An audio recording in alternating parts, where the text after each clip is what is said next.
Hello everyone, good morning, welcome to knowledge account. আমরা আজকে দেখব 28 ফেব্রুয়ারি 2024 টেলি current affairs with static GK.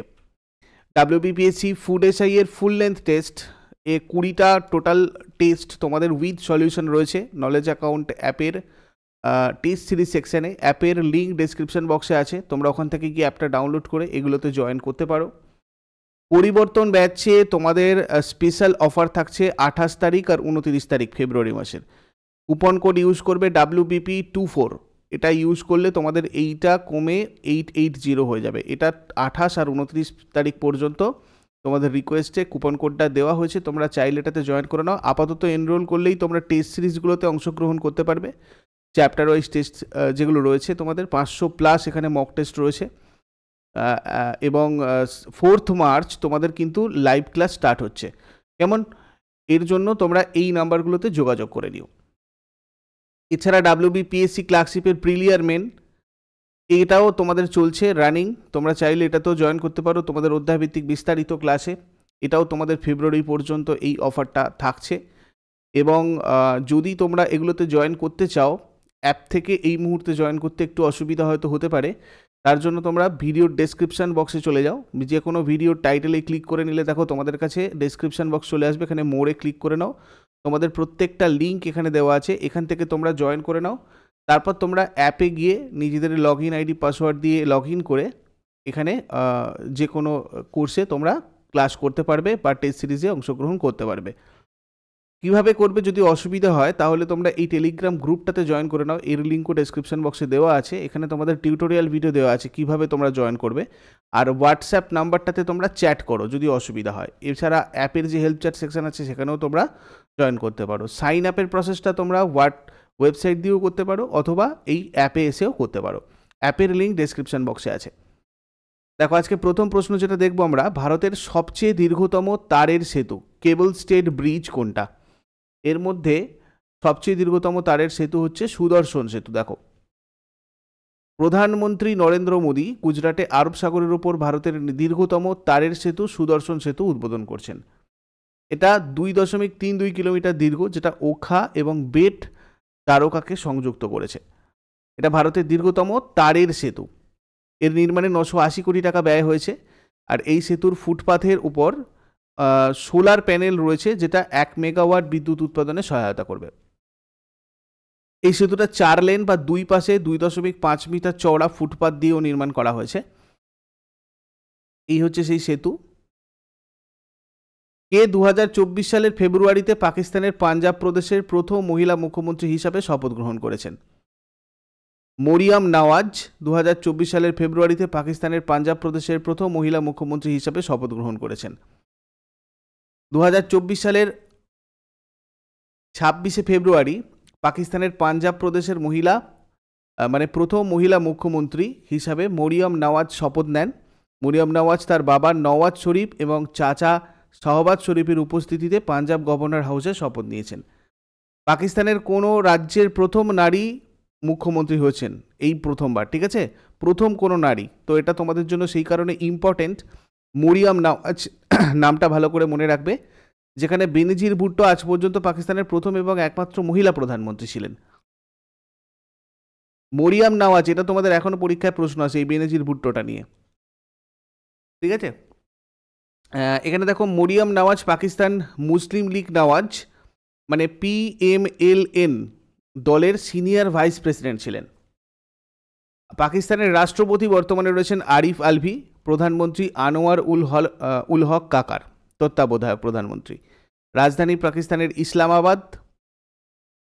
Next, screen actors guild অ্যাওয়ার্ডসে সেরা পুরুষ অভিনেতার পুরস্কার কে জিতেছেন? স্ক্রিন অ্যাক্টার্স গিল্ড অ্যাওয়ার্ডসে সেরা পুরুষ অভিনেতার পুরস্কার জিতেছেন সিলিয়ান মার্ফি। ক্রিস্টোফার নোলান নামে পরিচিত ওপেনহেইমার স্ক্রিন অ্যাক্টার্স গিল্ড পুরস্কারে 3টি পুরস্কার জিতেছে। ওপেনহেইমারে তার দুর্দান্ত অভিনয়ের জন্য সিলিয়ান মার্ফিকে সেরা পুরুষ অভিনেতার পুরস্কার দেওয়া হয়েছে। রবার্ট ডাউনি জুনিয়র পার্শ্ব চরিত্রতে শ্রেষ্ঠ নেতার পুরস্কার পেয়েছেন পার্শ্ব চরিত্রে অভিনয় করার জন্য। ওপেনহেইমার সেরা চলচ্চিত্র শিল্পীর পুরস্কার পেয়েছে। আর এই বছরের লাইফ টাইম অ্যাচিভমেন্ট অ্যাওয়ার্ড দেওয়া হয়েছে প্রবীণ গায়ক আর অভিনেত্রী বারবারা স্ট্রিস্যান্ডকে। নেক্সট, সাফ অনূর্ধ্ব 16 মহিলা চ্যাম্পিয়নশিপ কোন দেশে অনুষ্ঠিত হবে? সাফ আন্ডার 16 ওমেন্স চ্যাম্পিয়নশিপ, এটা হবে তোমার এবারে নেপালে। আগামী 1 মার্চ থেকে 10 মার্চ নেপালে এই সাফ আন্ডার 16 মহিলা চ্যাম্পিয়নশিপ বা ওমেন চ্যাম্পিয়নশিপটা অনুষ্ঠিত হবে। ভারত 2018 আর 2019 সালে সাফ অনূর্ধ্ব 15 ফরম্যাটে বিজয়ী হয়েছিল। আর এই প্রথম সাফ অনূর্ধ্ব 16 মহিলা চ্যাম্পিয়নশিপ আয়োজন করা হচ্ছে, এটাও মনে রাখবে। সাউথ এশিয়ান ফুটবল ফেডারেশন এটা অর্গানাইজ করে, এবং সাউথ এশিয়ান ফুটবল ফেডারেশনের তোমার সভাপতি রয়েছে কাজী সালাউদ্দিন, সদর দপ্তর ঢাকা, বাংলাদেশের, আর প্রতিষ্ঠিত হয়েছিল এটা 1997-এ। নেক্সট, কোন কোম্পানি হনুমান নামের চ্যাট জিপিটির মতো একটা এআই সার্ভিস লঞ্চ করতে চলেছে? দেখো, এটা করছে রিলায়েন্স। হনুমান নামে একটা চ্যাট জিপিটির মতো এআই সার্ভিস লঞ্চ করতে চলেছে। চ্যাট জিপিটি এবং গুগল জেমিনি এআই কে টেক্কা দিতে শীঘ্রই দেশের চ্যাটবোট হনুমান লঞ্চ করতে চলেছে। রিলায়েন্স এই চ্যাটবোট তৈরি করছে, যেটা হনুমান নামে চালু করা হবে। চ্যাট জিপিটি আর গুগল জেমিনি এআই প্রিমিয়াম পরিষেবার জন্য টাকা দিতে হয়, ঠিক আছে। রিলায়েন্স বিনামূল্যে হনুমান চ্যাটবোর্ডের পরিষেবা দেবে, আর কোনো টাকা খরচ ছাড়াই হনুমান চ্যাটবোর্ড ব্যবহার করতে পারবে সবাই। রিলায়েন্সের প্রথম এআই মডেল 11টা আদিবাসী ভাষা সাপোর্ট করবে। কিভাবে কাজ করবে Hanuman chatboard? Hanuman chatboard LLM পদ্ধতিতে কাজ করবে, যাকে বলা হয় speech to text user friendly service. এই এআই মডেলটিকে ব্যবহার করে বড় আকারের ডেটা থেকে শুরু করে যে কোনো ছোট ডেটা পাওয়া যাবে। Next, one nation one election পলিসির বিরুদ্ধে প্রস্তাব পেশ করেছে কোন রাজ্য? তামিলনাড়ু। এক দেশ এক ভোট বলতে বোঝায় সারা দেশে একযোগে নির্বাচন, অর্থাৎ সারা ভারত জুড়ে লোকসভা এবং সমস্ত রাজ্যের বিধানসভার নির্বাচন একই সাথে অনুষ্ঠিত হবে। এক দেশ এক ভোটের সুবিধা হচ্ছে তোমার আলাদা আলাদা নির্বাচনের কারণে রাজনৈতিক যে দলগুলো সেগুলো নির্বাচন কমিশনের যে বিপুল পরিমাণ তাদের জন্য যে পরিমাণ অর্থ খরচ হয় সেগুলো আর হবে না আর কি। এই নীতি দেশের প্রশাসনিক দক্ষতা বাড়াবে। আলাদা আলাদা ভোটের সময় সরকারি কর্মীদের নির্বাচনী দায়িত্ব দেওয়া হয়, ফলে প্রশাসনিক কাজ বিঘ্নিত হয়, জনসাধারণের সমস্যার মুখে পড়তে হয়। দেশে একসাথে বিধানসভা লোকসভা ভোট একসাথে হলে সেই সমস্যার সুরাহা হবে। তামিলনাড়ুর রাজধানী চেন্নাই। তামিলনাড়ুর মুখ্যমন্ত্রী কে স্ট্যালিন, রাজ্যপাল আর.এন. রবি রয়েছেন। লোকনৃত্য ভারতনাট্যম, এটা হচ্ছে তোমাদের ক্লাসিক্যাল। এছাড়া কুমি, কোলাট্টাম, কাভারি, এগুলো তো রয়েইছে। উৎসব পোঙ্গাল, থাইফুসাম, নাট্যাঞ্জলি ফেস্টিভ্যাল। উপজাতি Adiyan, Aranadan, Eravallan, Irular, Kadar, Kanikar, Kotas, Todas etcetera. National park Guindy, gulf of Mannar, marine, Indira Gandhi বা Annamalai national park, Mudumalai national park এবং Mukurthi national park. Next, Sikkim রাজ্যের প্রথম রেলওয়ে স্টেশনের ভিত্তিপ্রস্তর কে স্থাপন করেছেন? সিকিম রাজ্যের প্রথম রেলওয়ে স্টেশনের ভিত্তিপ্রস্তর স্থাপন করেছেন নরেন্দ্র মোদী। 26শে ফেব্রুয়ারি সিকিম রাজ্যের প্রথম রেলওয়ে স্টেশনের ভিত্তিপ্রস্তর স্থাপন করলেন ইনি। প্রথম পর্যায়ে সেভোকে থেকে রংপো পর্যন্ত রেলওয়ের অবকাঠামো বা ইনফ্রাস্ট্রাকচার উন্নয়ন করা হবে। দ্বিতীয় ধাপে রংপো থেকে গ্যাংটক পর্যন্ত রেল প্রকল্প। অবশেষে তৃতীয় ধাপে গ্যাংটক থেকে নাথুলা পর্যন্ত রেল প্রকল্প অন্তর্ভুক্ত রয়েছে। নেক্সট হচ্ছে বিহার রাজ্য সরকার স্টার্ট আপ ইকোসিস্টেমকে উন্নীত করার জন্য কার সাথে একটি চুক্তি স্বাক্ষর করেছে? বিহার রাজ্য সরকার স্টার্ট আপ ইকোসিস্টেমকে উন্নীত করার জন্য সিডিবির সাথে একটা চুক্তি স্বাক্ষর করেছে। বিহার রাজ্য সরকার রাজ্যের স্টার্ট আপ ইকোসিস্টেমকে উন্নীত করার জন্য ভারতের ক্ষুদ্র শিল্প উন্নয়ন bank সিডিবি, small industrial development bank of ইন্ডিয়ার সাথে এই মেমোরেন্ডাম অফ আন্ডারস্ট্যান্ডিংটা স্বাক্ষর করেছে। এর উদ্দেশ্য বিহারকে একটি স্টার্ট আপ হাব হিসাবে রূপান্তর করা এবং স্টার্ট আপগুলির জন্য একটি অনুকূল পরিবেশ তৈরি করা। স্মল ইন্ডাস্ট্রিজ ডেভেলপমেন্ট ব্যাংক যেটা বলছি সিডবি, এটা গঠিত হয়েছিল 1990 সালের 2 এপ্রিলে। হেডকোয়ার্টার লখনৌ বা উত্তরপ্রদেশ। চেয়ারম্যান আর এমডি রয়েছেন শিবা সুব্রমণিয়াম রামন। রাজ্যপাল রাজেন্দ্র আলেকার, মুখ্যমন্ত্রী নীতিশ কুমার বিহারের। উৎসব ছট পূজা বিহুলা। রাজ্যসভার 16টা আসন রয়েছে বিহার থেকে, লোকসভার 40টা আসন রয়েছে। গোন্ড, বিরজিয়া, অসুর, সাভার, পারহাইয়া, চেরো, বিরহর, সাঁওতাল, বৈগা, এগুলো এখানকার ইম্পর্টেন্ট ট্রাইবস। নেক্সট, বিশ্বব্যাপী টেক্সটাইল ইভেন্ট ভারত টেক্স 2024 কোথায় আয়োজিত হচ্ছে? আয়োজন করা হচ্ছে কোথায়? নিউ দিল্লিতে। প্রধানমন্ত্রী নরেন্দ্র মোদী 26শে ফেব্রুয়ারি 2024 তারিখে নিউ দিল্লির ভারত মণ্ডপমে ভারত টেক্স 2024 উদ্বোধন করেছেন। এই ইভেন্টটা এখনও পর্যন্ত দেশে অনুষ্ঠিত বৃহত্তম বৈশ্বিক টেক্সটাইল ইভেন্টগুলোর মধ্যে একটা। ভারত টেক্সাস 2024 26শে ফেব্রুয়ারি থেকে 29শে ফেব্রুয়ারি 2024 মধ্যে অনুষ্ঠিত হবে।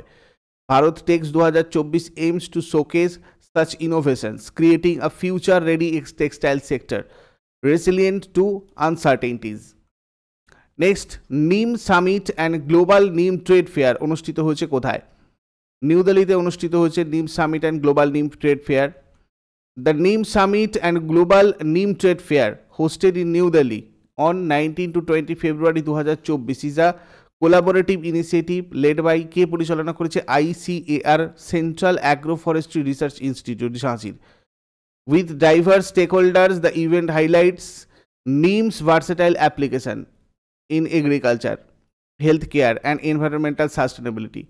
এগ্রিকালচারের ক্ষেত্রে, হেলথ কেয়ার বা এনভায়রনমেন্টাল সাস্টেনেবিলিটি যেটার ক্ষেত্রেই হোক, নিমের যে ভার্সেটাইল অ্যাপ্লিকেশন, নিম গাছের যে বিভিন্ন ধরনের গুণ, সেগুলো নিয়ে এই ইভেন্টটা অ্যাকচুয়ালি সেটা হচ্ছে প্রধান theme, embracing the theme neem for sustainable agriculture, health and environment. কেমন?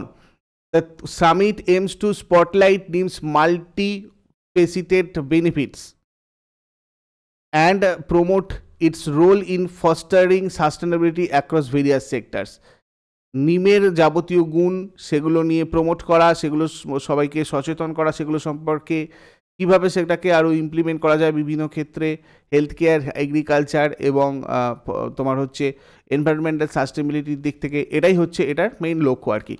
এরপর আগের দিনে হোমওয়ার্ক দেখে নাও। বিধবা বিবাহ আইন কোন বছর পাস হয়? এর উত্তর হয়ে যাবে 1856। রাজ্যসভায় সভাপতিত্ব করেন উপরাষ্ট্রপতি। আজকে তোমাদের জন্য প্রশ্ন থাকবে, স্বাধীনতাহীনতায় কে বাঁচিতে চায় এটা কার রচনা? আন্তর্জাতিক ভূমিকম্প সমীক্ষা কেন্দ্র কোথায় অবস্থিত? এগুলো শেষকালে আমাকে কমেন্টে জানাও। চট করে আগের দিনেরগুলো কুইক রিভাইজ করে নেবো। যারা যারা লাইভে রয়েছো অ্যান্সার করার চেষ্টা করো। 27 ফেব্রুয়ারি 2024 আমাদের প্রশ্ন কি কি ছিল দেখো। ভারত আর কোন দেশের সাথে ধর্মগাড়িয়ান নামে একটি যৌথ সামরিক মহড়া অনুষ্ঠিত হচ্ছে? জাপানের সাথে ভারতের হচ্ছে এটা। সম্প্রতি কর্ণাটক হাইকোর্টের প্রধান বিচারপতি হিসাবে কাকে নিযুক্ত করা হয়েছে? নিলয় বিপিনচন্দ্র আঞ্জারিয়াকে। ভারতের কোন রাজ্যে প্রথম কচ্ছপ সংরক্ষণ কেন্দ্র স্থাপিত হতে চলেছে? উত্তরপ্রদেশ। টি-20 ক্রিকেটে দ্রুততম 10,000 রান সম্পূর্ণকারী খেলোয়াড় কে হয়েছেন? বাবর আজম। কে সম্প্রতি লোকমত মহারাষ্ট্রিয়ান অব দ্য ইয়ার 2024 এ একটি বিশেষ পুরস্কারে সম্মানিত হয়েছেন? ঈশা আম্বানি। কোন দিন ভারতে কেন্দ্রীয় আবগারি দিবস পালন করা হয়? 24 ফেব্রুয়ারি। কোন রাজ্য বেকার বা বেকার যুবকদের সুদমুক্ত ঋণ প্রদানের জন্য সম্প্রতি স্বতন্ত্র যুবা উদ্যমী স্কিম অনুমোদন করেছে? স্বয়াম নামের একটা স্কিম অনুমোদন করেছে উড়িষ্যা। গ্র্যান্ডমাস্টার ফ্যাবিয়ানো কারুয়ানাকে পরাজিত করে কে সম্প্রতি উদ্বোধনী ফ্রি স্টাইল দাবা GOAT চ্যালেঞ্জ জিতেছেন?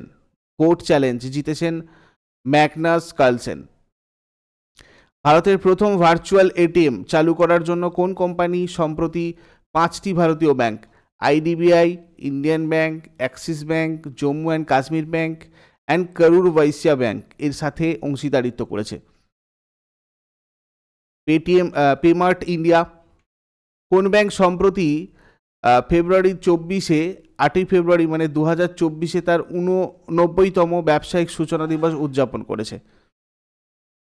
Bank of Maharashtra. মহিলাদের জন্য টেকসই স্বকর্মস্থান তৈরির জন্য সম্প্রতি কোন কোম্পানি ডিজিটাল নারী প্ল্যাটফর্ম চালু করেছে? Pay nearby. কোন ব্যাংক সম্প্রতি স্টেলার সেভিংস অ্যাকাউন্ট নামের একটি নতুন সেভিংস অ্যাকাউন্ট চালু করেছে? Federal bank. এগুলো ছিল তোমাদের আগের দিনের কোয়েশ্চেন্স। ইউজফুল বলে মনে হলে অবশ্যই সবাই লাইক করো, বন্ধুদের সাথে শেয়ার করো, আর যারা নতুন রয়েছে চ্যানেলটাকে সাবস্ক্রাইব করে বেল আইকন প্রেস করে অল নোটিফিকেশানে ক্লিক করে নাও, যাতে প্রতিদিনের নোটিফিকেশান তোমাদের ঠিকঠাকভাবে পৌঁছয়। Thank you so much. Next ক্লাসে আবার সবার সাথে কথা হচ্ছে। Have a great day.